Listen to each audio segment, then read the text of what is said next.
Good evening. You're watching The Digital Age, and this is James Goodale. Did you know that there are more than 30 suits on the NSA warrantless wiretap? That's a lot of litigation against the government and against telephone companies. Now, you remember what the warrantless wiretap was all about. It came out of a New York Times story for which it won the Pulitzer Prize. Bush maintains it's illegal, and the lawyers are suing, obviously maintain that it's not legal. The question for tonight is, who's going to win these suits? Is Bush going to face another major loss in the area of law like this? And tonight we have, to discuss this question, Carl Mayer of the Mayer Law Group in Princeton, New Jersey. He has brought a suit against the telephone company. We want to talk to you about that in a minute. And Andy McCarthy, former prosecutor here in the Southern District of New York. That's right. The greatest U.S. Attorney's office of all. We're on the wrong side of the bridge, though. We're in Brooklyn now. That's right. Thank you very much for coming by. My pleasure. Carl, let's start with you since you've got one of these suits. Yes. What's your suit all about? Our suit's all about the fact that the administration, and particularly the NSA, has admitted that they have a program which monitors the phone records of virtually every American phone customer, which we regard as both unconstitutional and violative of the Fourth Amendment, the First Amendment, but most importantly, it violates the telecommunications statutes, which make it illegal under an act of Congress to turn over individuals' private phone records to a government agency without going to a court or obtaining a court warrant. And there is no evidence that they have. So that is the essence of our suit. Our suit is brought on behalf of hundreds of Americans in 25 states who contacted our offices and said they were outraged at the fact that their records would be turned over to a government agency for review. It is the most intrusive and most vast invasion of privacy in the nation's history, in my opinion. And we think it's going to be stopped by the courts. The government has come in, along with the phone companies, and they've tried to blanket all these cases, including ours, with some sort of state secrets privilege. Okay, so why don't we get to that in a minute? And we'll do. Because there are the 30 suits, and guess what? We're not going to talk about all 30, but his suit is against the telephone company, and there have been several suits in which the government itself has been sued. And there was a case out in Detroit which got a lot of notoriety. That's to say, it was on the front page of the newspapers. It was on TV in Detroit. Right. And could you tell us what that case is about? Well, that's a case that's actually been brought against the government by the ACLU and some. So it's different than. Yes. Yeah. And it, for that reason, raises at least some different legal questions, because there are hurdles that you have to deal with that they don't. But many of the issues are the same. And that is a case in which Judge Anna Diggs Taylor actually found in favor of the claimants and against the governments in a decision that was a rather strange decision. So much so. Decision. Well, so much so. That means you disagree with it. Well, even people who are actually against the program, and I happen to be in favor of the program, but even people like the Washington Post, for example, who opposed the program, were walking away as fast as they could walk away from the legal reasoning that Judge Taylor used in finding the government at fault. Okay, so we got these. You sort of have a prototypical case, because yours is not the only case against telephone companies. No, Studs Terkel, of all people, brought a suit. And there are so many suits that they're probably all going to be consolidated. Right. They have been consolidated. Right. They're all before. And so Judge Walker. we're going to get, when we get to this program, you're going to tell us each of you are going to tell us who's going to win in the long run. In the short run, the government's lost in Detroit. It's Studs Terkel lost in Chicago. And in a case that's very much like yours, the people like you, plaintiffs' lawyers, got all over the first hurdle in Oregon, and seem to have got over the first hurdle in California. I think it's too early to tell, but I suppose there's some fat in the fire about which we can talk. But before we talk about that fat, does anyone know what the government's really doing? Do you really know what the government's doing, or are you just bringing this lawsuit to find out? like all those plaintiffs' attorneys who just Yeah, right. put some paper into a court trying to just kick another up tort lawyer here. some dirt. No, well, actually, I'll tell you something. We, our attorneys, know, I believe, more about what the government's doing than just about anyone, because we've had some whistleblowers come to us who are intimately familiar with this program. One of the whistleblowers, in fact, has told us, and this is in our second amended complaint, that the government was actually seeking these records, private phone calls, prior to 9/11. There was an NSA program that was called the Pioneer Groundbreaker, which was started before 9/11 by the NSA to track and monitor all of the calls of AT&T customers. And this is a wholly unwarranted invasion of privacy. It completely gives the lie to the administration's argument that this is necessitated by 9/11. Even more frightening, we have uncovered from whistleblowers that this invasion of privacy is even more vast than has been reported in the newspapers. We have had people familiar with the program who have worked for these phone companies come to us and tell us that what's actually happening is there are direct lines that go right into the heart of the networks of the phone companies that would allow the government agencies not just to monitor the phone calls in real time, but to download any database of information about any customers. This, I think, is frightening. We've uncovered that without even doing any discovery. This is just in the process outside of the discovery. This program is so blatantly and patently illegal that the chairman of Quest Communications Corporation was asked by the government to turn over these records, and he wouldn't. And he refused. Okay, he flat out refused. He said, right. "This is illegal." Yeah. Do you? I don't think he really told us what the government is doing. Well, no, he didn't tell us what the government was doing, and interestingly, we've now been talking about this for probably about 10 minutes, right? And no one's mentioned the word war yet, and no one has suggested that this is anything other than a legal problem, something that we could dissect and digest in a law school setting.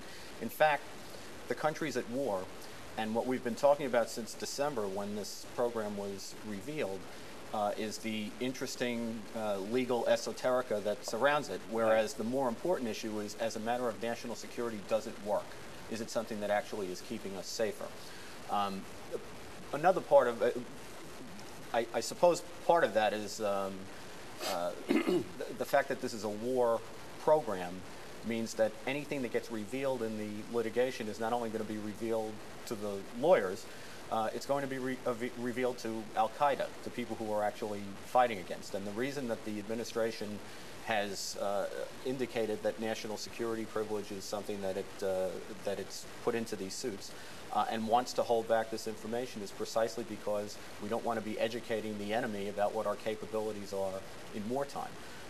So there is a whole aspect of this that critically relates to what we're trying to do here, which is to keep the nation safe from a repeat of 9/11. Yeah, and I want to come back to what's implicit in what you're saying, which is the amount of presidential power there is to deal with this. But I want to ask you just a couple of things.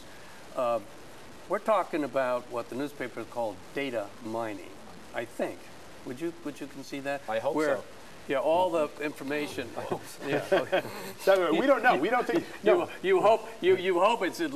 Well, no, I seriously hope so because. Well, what is it though? I wanted to ask. Wait. Maybe not everybody knows what data mining is. He may say that caveat may be an important one, because the reason that these laws were passed to prevent the monitoring of domestic calls was that the foreign intelligence apparatus in the 1970s of the Nixon administration was not used. We were at war then too, but it wasn't used to discover anything about enemy combatants or foreign enemies. It was used to monitor President Nixon's domestic opponents. That case went all the way up to the Supreme Court. It was the Keith decision, clearly held that the Fourth Amendment prohibits the monitoring of domestic calls and domestic surveillance without a court order, and that was because had nothing to do with war. It had to do with an abuse of the intelligence agencies to monitor American citizens, and that's why FISA was passed. And in fact, what is FISA?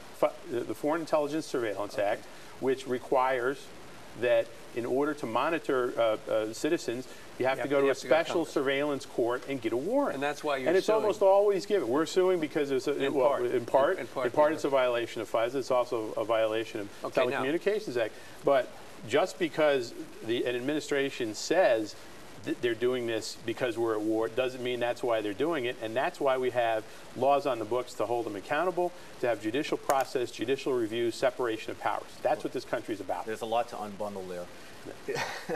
The Keith case, first of all, we were at war, by the way, in Southeast Asia. We didn't have 3,000 dead people in New York to begin with.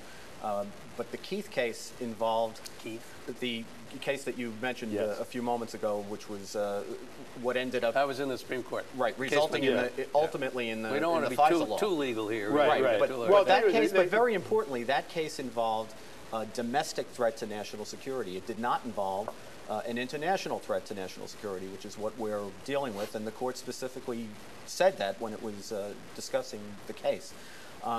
Also, we're talking about a couple of different types of invasions of privacy, and it's important that people understand that. Monitoring phone calls is a much different matter than monitoring or reviewing phone records. The courts have held for 30 years that there are no constitutional ramifications. Okay, can I just stop you and re-explain that? In other words, we all know that if you're tapping, you probably need a warrant under virtually all circumstances. Not all, but you need a warrant. But you're saying, hey, maybe it just wasn't a plain old telephone tap here to begin with. All the telephone companies gave was the place of destination where a phone call was made, the time it was made, but it didn't have anyone's name on it. Pedigree type information. And of course, thereafter they tapped. Right, but because of the state secrets privilege, and a lot of this goes to operational security, we don't know what the government asked for the phone company for, and we don't know that they didn't have a legal basis to turn the records over. Do we really know? Now, I want to go ask you, Andy. We all know that there's a big furor about this, and has been. Well, let's just say it's received a lot of press. Yes. It's fair to say it's received a lot of press because there is a law in the books, and most people think the law has not been complied with. I read one of your articles. You seem to, as it seems to me most people have said, hey, the law wasn't complied with. You agree with that? I think that's right. So in other words, is it fair to say both of you would agree that the law has been that law has been violated unless there's another way around it? I quibble with the word law. The statute hasn't been complied with. The law is the law of the United States, which primarily is the Constitution. If the president has constitutional authority to do this, Congress can pass 100 statutes. It can't add to his power and it can't reduce it. Okay, so that's a separate question. Yeah, can I just repeat that, because I know, having done a program someone like this before, it's confusing to the audience. That the position is, look, the statute's there to take Andy's word. The law is there to take your view of it.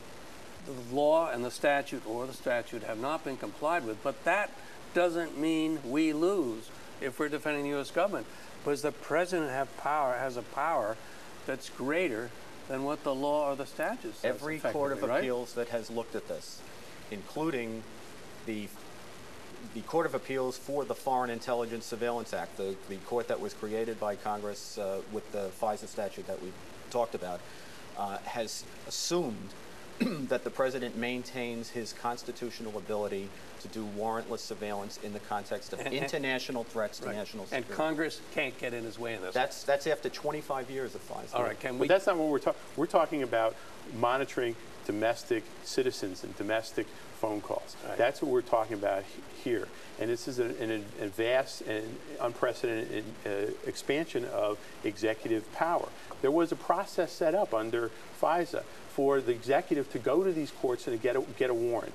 And they almost always get the warrant. They were denied 4 times in the last 10 years when they went out of 10,000 cases. 4 times they were denied. And they can even get the warrant 72 hours after the fact. But they didn't want, this administration doesn't have a regard for the legal process. So they're trying to circumvent not just the statutes, but the Constitution. But he says you don't have to do that, Carl. You don't have to do I don't know what it's not circumvention. Well, I don't know it's just doing what the president has the inherent power to do. Well, actually, no, I don't know what authorities Andy is relying on, but the 2 most recent decisions, particularly the Hamdan decision, which was the United States Supreme Court opinion, which came down this June, flatly rejected the administration's claim that its executive power was so broad that it could override the statutes of Congress. In that context, the Hamdan case had to do with military tribunals which were set up. And the court ruled, sorry, the executive power does not trump the congressional statute. And furthermore, we have a separations of power system that operates even in wartime. So I think that the Hamdan decision completely knocks the wind out of the sails of those who would assert that this broad executive power is something that trumps the laws of Congress or any other branch of government. Can I just turn I was you going to say there's Hamdan and there's Hamdi.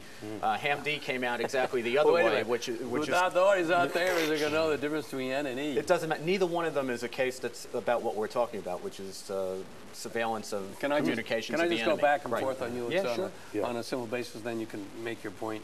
Because at the beginning of the show, I said, is this going to be another case where the government's assertion that it's got the power to do all this, or Bush's assertion, is going to get it in the schmutz? I mean, that's more or less what I said.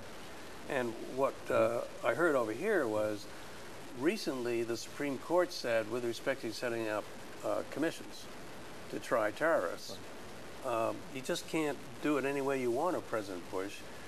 The Geneva Conventions apply, and you're going to have to negotiate with Congress, which recently he has been doing, to get this out. But you don't have all that power. So he's saying, hey, you know, the Supreme Court is saying the executive doesn't have all the power that you say. What's your response to that? I think that's a very valid contention. You know, the Supreme Court, what do they say? That they're right because they're last. They're not last because they're always right. But it doesn't really matter what I think or what any of us thinks. I think ultimately, if the court decides this, I have to admit that and agree that if you look at Hamdan, the tea leaves aren't good. Now, there are different, the tea leaves aren't good for people who support the program. I think ultimately, a couple of things are important. Not every problem in life is a legal problem. And I think this will fall squarely into that category. So the litigation that involves private claimants may be different from the litigation that's directed at the government itself. In other words, the litigations against the phone company by private claimants, I think, may end up being different.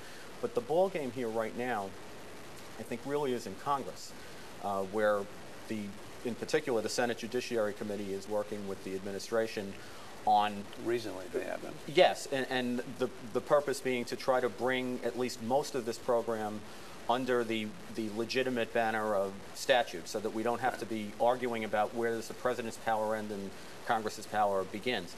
The bottom line is this is a program that the country supports broadly. I mean, there's a lot of people who are in the lawsuits who obviously don't.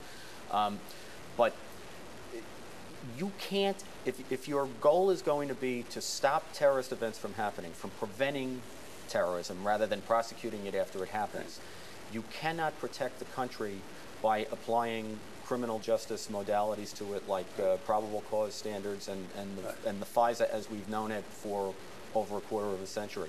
The government has to have latitude to do reasonable searches in order to be able to try to figure out who the terrorists are.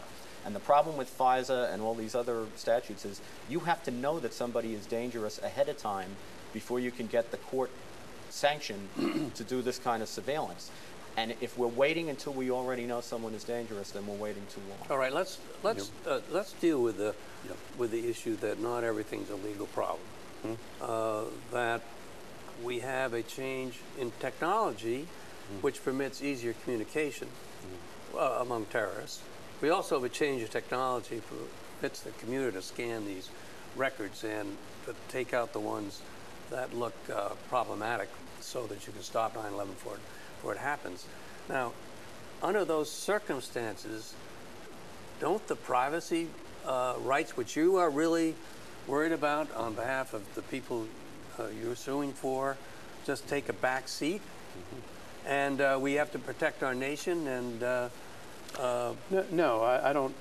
Respectfully, and I have a lot of admiration for Andy. He was one of the prosecutors of the Ramzi Youssef trial, Southern District, and these prosecutions are vitally important. But I think as a prosecutor, Andy knows that the judicial process is paramount, and the law doesn't solve every problem. That's true, but the law is vitally important, particularly in times of war. It was Abraham Lincoln, one of the great thinkers of Andy's party, who said that America will never be destroyed from without. It can only be destroyed from within. And by that he meant that we can only be destroyed if we give up our sacred constitutional liberties and privileges, of which privacy and the Fourth Amendment are paramount. The Fourth Amendment was designed originally to prevent what happened during a period of war, which was that when British troops were kicking down the doors of American citizens' homes to grab their papers and artifacts. Just because we can technologically achieve today by using some sort of technological process to get someone's phone records doesn't mean it's any different than what the British troops did to American citizens in the colonial era. Let me ask you this. Yeah. Let's suppose they've got me. I'm going to go over what I think maybe the facts are. My record. Yeah. Okay, but they don't have my name. They've got my address. They got the place from which the phone call was made. They got the place where it was made. Yeah. And presumably it's of interest because I called Afghanistan. Right, right. But makes it even worse. No, why is do I care if somebody knows somebody at my address? But not I made a call to Afghanistan. Why is my privacy in? Sure you did, because if you give me your phone number, I'll go right to Google and I'll tell you exactly where you live and several other things about you. And not only that, I forgot about Google. Right. Not only that, but it's even worse than that. People don't want their calling patterns revealed, even if the conversations aren't monitored. Yeah. They don't know that you're calling your priest, your minister, your double A meeting. And you don't have to give that up. You don't have to give that up because of 9/11. The fact that I called a priest. I mean, no, I think you don't have to give those rights. Well, you know what? If there's a reasonable number, they wouldn't know you called the priest. But they check the number. Well, they just go to Google. They just go Google the priest. As all the defense lawyers said in the cases that all the defense lawyers said in the cases that I prosecuted, all you know is a number called a number. You don't know who was on the phone. You don't know what was said, and that is an important distinction. There isn't any privacy protection for the numbers that you call. You can't make a call without the phone company number, knowing the numbers you called. And if you wanted to challenge your bill at the end of the month, you sure hope that they're monitoring and keeping that kind of information.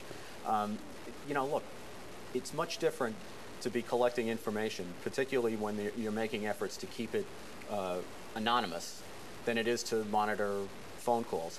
And if taking this information is what we need to do to develop patterns to try to figure out who are the people who are potentially a threat to us, that's what we need to do to prevent terrorist attacks.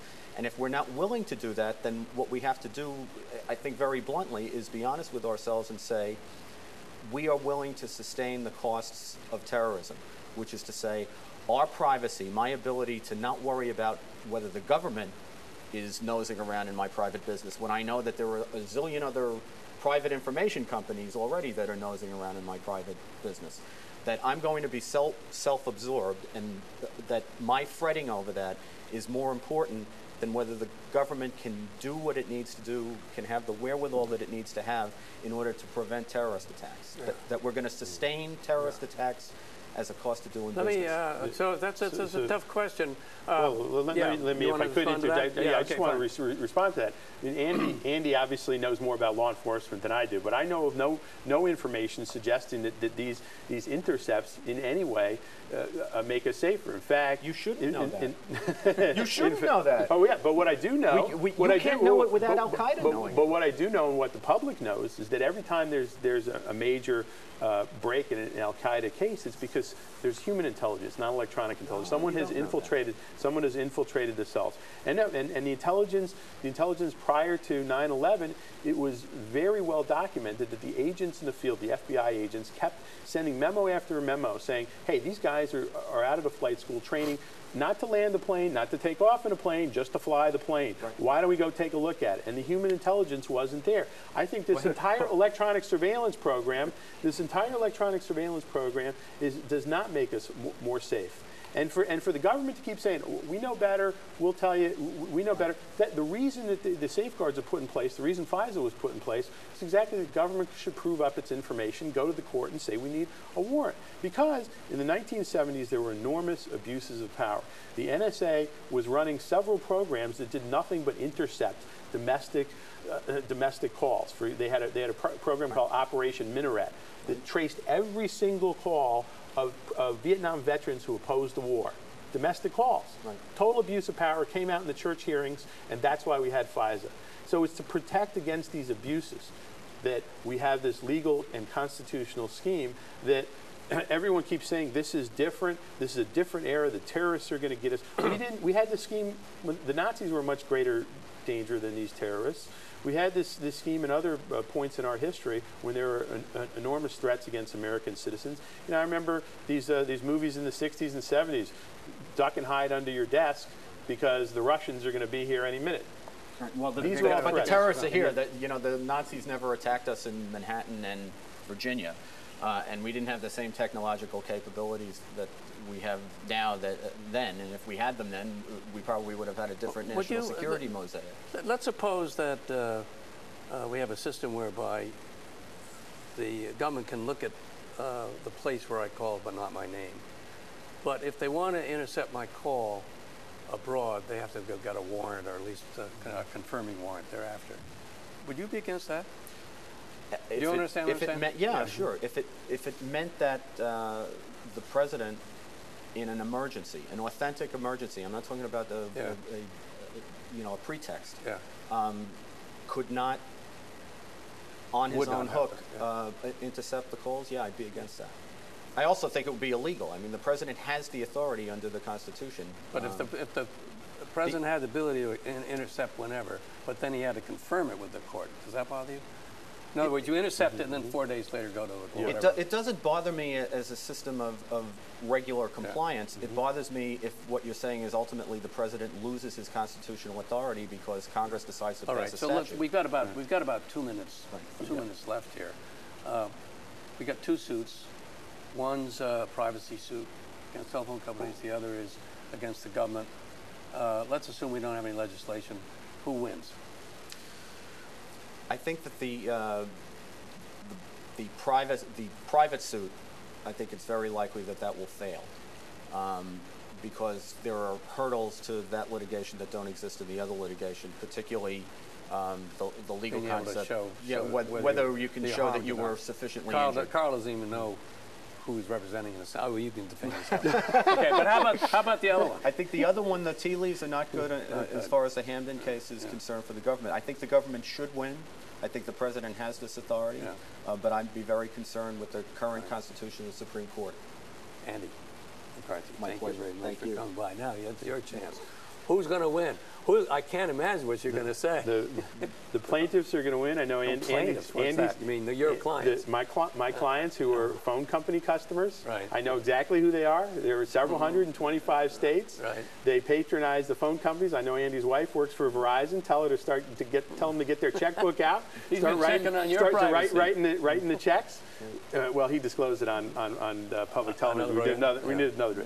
So we're going to win this case because how about the other first of all, we've got the state prosecutors in New Jersey came in on our side and issued subpoenas to find out whether New Jersey consumer protection laws. Do you think you'll go to the Supreme Court? Absolutely. And you win in the Supreme Court? Will the other case go to the Supreme Court? Yeah, both will go. Yes. And then the Supreme Court will decide in your favor. That's right. Based on Hamden, you bet. Thank you very much for coming by. And thank you for coming by. Come by next week and learn more about the digital age. For the digital age, I'm James Goodale. Good night.